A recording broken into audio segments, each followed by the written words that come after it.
রাজশাহীতে একটি স্কুলের কমিটি নিয়ে দ্বন্দ্বে প্রধান শিক্ষকের চেয়ার ঝুলছে আম গাছে। তালা ঝুলিয়ে দেয়া হয়েছে তার কক্ষে।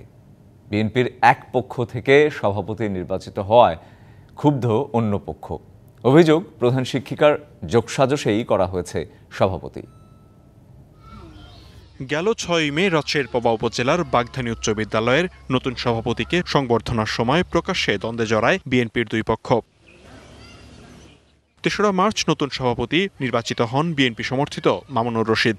অভিযোগ, প্রধান শিক্ষকের যোগসাজশে নির্বাচিত হয়েছেন সভাপতি, যা মেনে নেয়নি প্রতিপক্ষের লোকজন।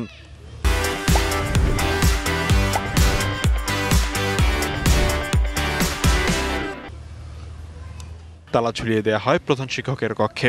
সম্প্রতি তার চেয়ারটি ঝুলিয়ে রাখা হয় আম গাছে। ফুলের তোড়া যা ছিল বাড়িয়ে সন্ত্রাস যা করে ভাঙে থেকে সব চুরমার করে আমাকে প্যান্টে ট্যান্টে নিয়ে যা ফেলে দিল। আমরা হাতটা মোবাইল দিয়ে ফেলে দিয়ে তখন ভেঙে চলে পুকুরের মধ্যে ফেলে, চেয়ারটা ভেঙে চলে পুকুরের মধ্যে ফেলে দিল।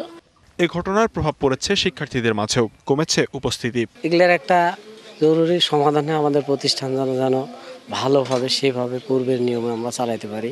আমাদের বড় একটা কোনো ঝামেলা যেন না হয়, এটাই কিন্তু চাই, আমরা সকলেই চাই। দ্রুত অচল অবস্থা কাটিয়ে বিদ্যালয়টিতে পড়াশোনার স্বাভাবিক পরিবেশ নিশ্চিত চায় এলাকাবাসী। উনি চাচ্ছে যে বাইরের কাউকে নিয়ে এসে সভাপতি করবে। এলাকার লোকজন এই বিষয়টা দিয়ে বাধা দিয়েছিল কালকে স্কুলে এসে। দুপক্ষে এসে কথাবার্তা হইতে হইতে চেয়ারটা ফেলে দিচ্ছে। এখন চেয়ারটা যে কখন লেসে টাঙ্গাছে এটা তো আমরা জানি না, কিন্তু যেটাই হোক স্কুলের শান্তির দরকার। DBC news desk.